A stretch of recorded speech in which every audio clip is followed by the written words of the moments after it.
আসসালামু আলাইকুম। অবিরাম বাংলা সংবাদে সবাইকে স্বাগত জানাচ্ছি। আমি শান্তা ইসলাম। আনোয়ার সিমেন্ট শিট বিশ্বকাপ সংবাদ।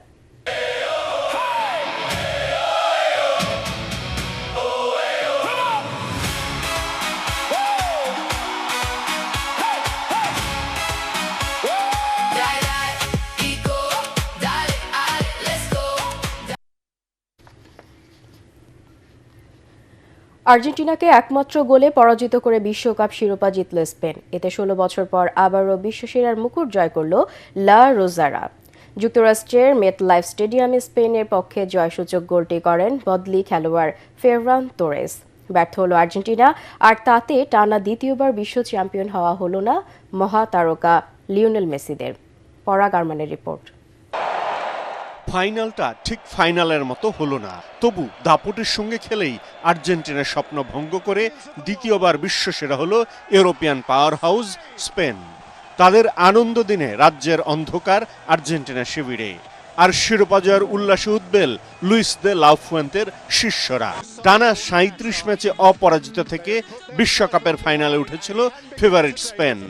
আর যে রক্ষণভাগ তাদের শক্তির উৎস, সেই প্রাচীরই আর্জেন্টিনার দুর্বলতা।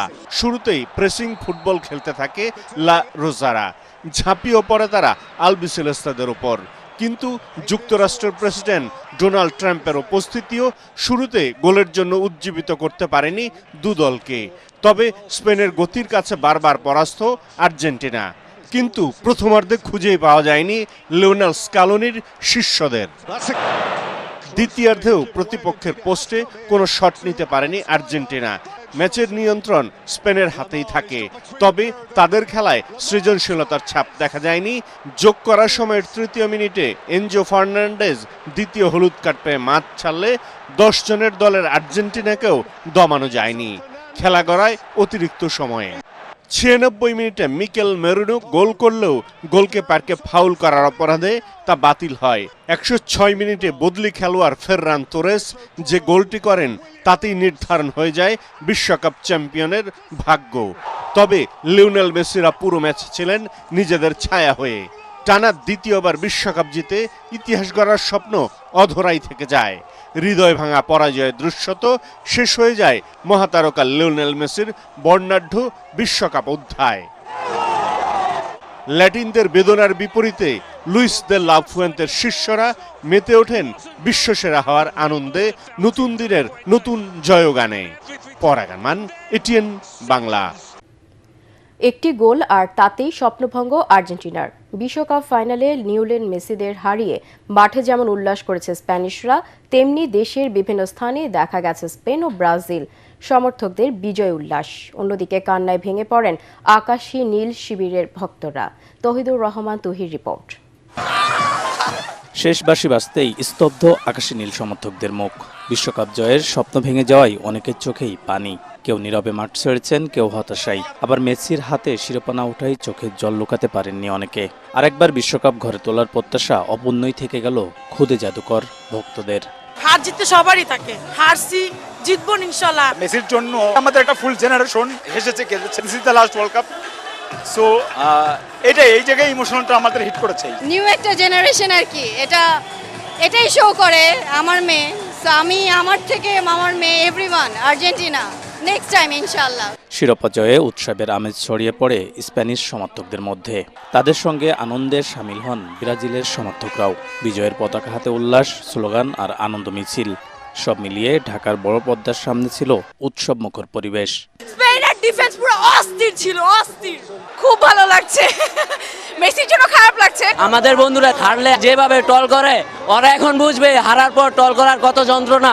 আমি অনেক হ্যাপি, কারণ হচ্ছে অনেক কষ্টে স্পেন একটা গোল দিতে পেরেছে। Lamine Yamal and Palestine support করে, এন্ড এটাই আমার সবচেয়ে বড় অর্জন। পরাজয়ের এই ফল মেনে নিতে পারছেন না মেসি ভক্তরা। তাদের দাবি, পুরো টুর্নামেন্টে আর্জেন্টিনা দারুণ লড়াই করেছে। শেষ ম্যাচের অতিরিক্ত চাপ কেড়ে নিয়েছে বিশ্বকাপের সোনালী স্বপ্ন। এটা বিশ্বাস করতে পারতেছি না, আমরা এত উপরে এসে আমরা হেরে গেলাম। আমরা কখনো আশা করিনি যে এভাবে আমাদেরকে আর্জেন্টিনা হতাশ করবে। ব্রাজিল লাফাচ্ছে কেন ভাই? আমরা হারলেও আর্জেন্টিনা, জিতলো আর্জেন্টিনা। এদিকে আর্জেন্টিনাকে হারিয়ে শিরোপা জয়ের পর চোখে মুখে উচ্ছ্বাস বন্দরনগরী চট্টগ্রামের স্পেন সমর্থকদের। ফাইনাল ঘিরে নগরের অলিগলি, মোড়, বিশ্ববিদ্যালয় ক্যাম্পাস থেকে শুরু করে চায়ের দোকান পর্যন্ত ফুটবল উৎসবে পরিণত হয়েছিল। এক দলের উল্লাস, অন্য দলের অশ্রুর মধ্যে দিয়ে শেষ হলো আরেকটি বিশ্বকাপ। ফুটবলে জয় পরাজয় থাকলেও প্রিয় দলের প্রতি সমর্থকদের ভালোবাসা যে কখনো কমে না, সেটা আবারও প্রমাণ করল বিশ্বকাপের এই ফাইনাল। তৌহিদুর রহমান তুহি, এটিএন বাংলা, ঢাকা। এবার রক্তাক্ত জুলাই নিয়ে আমাদের বিশেষ আয়োজন। দেখা মাত্রই গুলি। গণভবনে তৎকালীন প্রধানমন্ত্রী শেখ হাসিনার নেতৃত্বে 14 দলের বৈঠক থেকে আসে এমন সিদ্ধান্ত। এরপর 24-এর এই দিনে জারি করা হয় সান্ধ্য আইন, ঘোষণা করা হয় সাধারণ ছুটি। 20 জুলাই রাতে আটক করা হয় জুলাই গণঅভ্যুত্থানের অন্যতম সমন্বয়ক নাহিদ ইসলামকে। সরকারের ডাকা কারফিউ তোয়াক্কা না করে ছাত্র জনতাকে হত্যার প্রতিবাদে রাজধানীর মোহাম্মদপুর, যাত্রাবাড়ী, রামপুরা, বাড্ডা এবং উত্তরায় রাজপথে নেমে আসে দলমত নির্বিশেষ সব শ্রেণী পেশার মানুষ। মুশফিকুর রহমানের রিপোর্ট।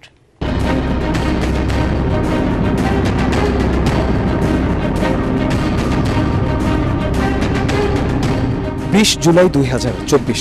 এটা অবশ্যই কারফিউ।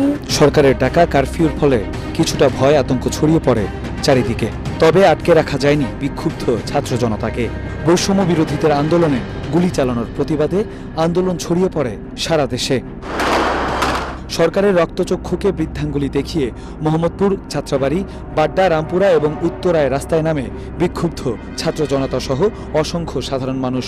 আমাদের অ্যাপ্রোচটা কখনোই এমন ছিল না যে হামলা করা হবে আর আমরা বাসায় ফিরে যাব। আমাদের মেসেজ এটাই ছিল যে প্রতিরোধ করব আমরা, এবং আমাদের খুব বিখ্যাত স্লোগান ছিল যে বাধা দিলে বাঁধবে লড়াই।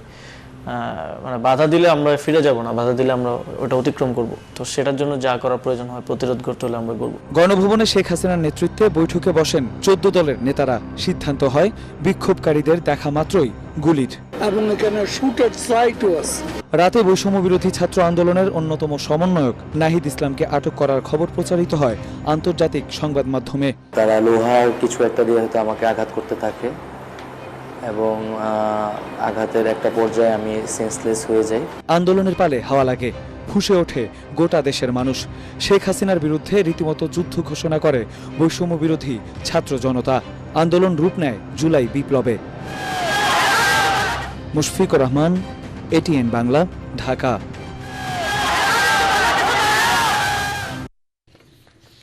এটিএন বাংলার 30 বছরে পদার্পণ উপলক্ষে শুভেচ্ছা জানিয়েছে জিয়া সাংস্কৃতিক সংগঠন জিসাস।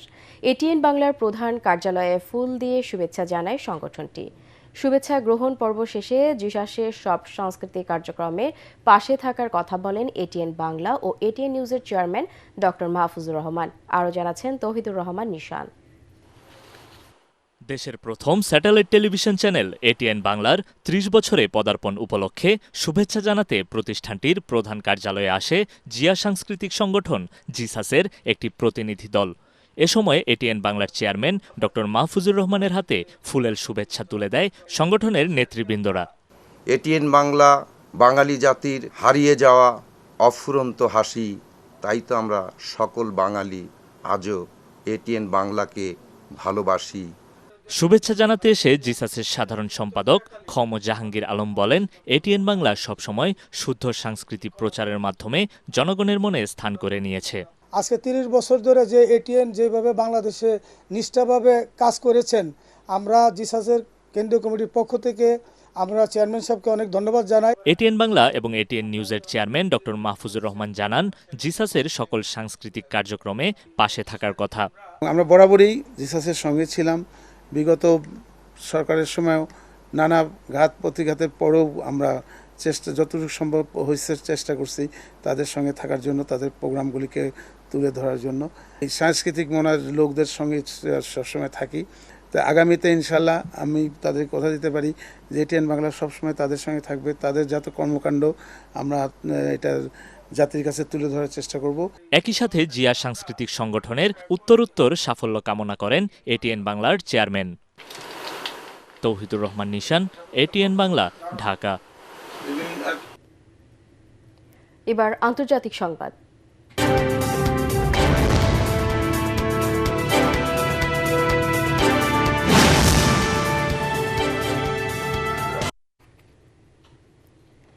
ভারতে মৌসুমী বায়ুর প্রভাবে সৃষ্ট আকস্মিক বন্যা ও ভূমিধসে অন্তত ১৯ জন নিহত হয়েছে। ক্ষতিগ্রস্ত এলাকাগুলোতে কর্তৃপক্ষ উদ্ধার অভিযান জোরদার করেছে। এএফপি জানিয়েছে, হতাহতদের মধ্যে মিয়ানমার সীমান্তবর্তী ভারতের উত্তর পূর্বাঞ্চলীয় রাজ্য নাগাল্যান্ডে ৮ জন এবং ভারত শাসিত জম্মু ও কাশ্মীরে ১১ জন মারা গেছেন। এই বন্যায় সরকারি ও বেসরকারি সম্পদের ব্যাপক ক্ষতি হয়েছে। ইরান ও যুক্তরাষ্ট্রের পাল্টাপাল্টি হামলায় মধ্যপ্রাচ্য পরিস্থিতি ক্রমেই অবনতির দিকে যাচ্ছে। মার্কিন সেনাবাহিনীর হামলায় ইরানের একটি পরমাণু বিদ্যুৎ কেন্দ্রেও ক্ষতি হয়েছে। জবাবে প্রতিবেশী বিভিন্ন দেশে মার্কিন সামরিক স্থাপনায় হামলা চালিয়েছে তেহরান। রয়টার্স ও আল জাজিরা জানিয়েছে, উত্তর ইরাকে ভূপাতিত একটি ইরানি ড্রোন নিষ্ক্রিয় করার সময় এক সেনা নিহত হয়েছে। চলমান যুদ্ধে একাধিক মার্কিন সেনা নিহত হওয়ায় শোক প্রকাশ করেছেন প্রেসিডেন্ট ডোনাল্ড ট্রাম্প। এদিকে যুক্তরাষ্ট্রের সঙ্গে সই হওয়া সমঝোতা স্মারক স্থগিতের ঘোষণা দিয়েছেন ইরানের উপপররাষ্ট্রমন্ত্রী কাজেম ঘোরি বারাতি। তবে ইরানের এই পদক্ষেপকে গুরুত্ব দিচ্ছে না ট্রাম্প। এবারে খেলার খবর।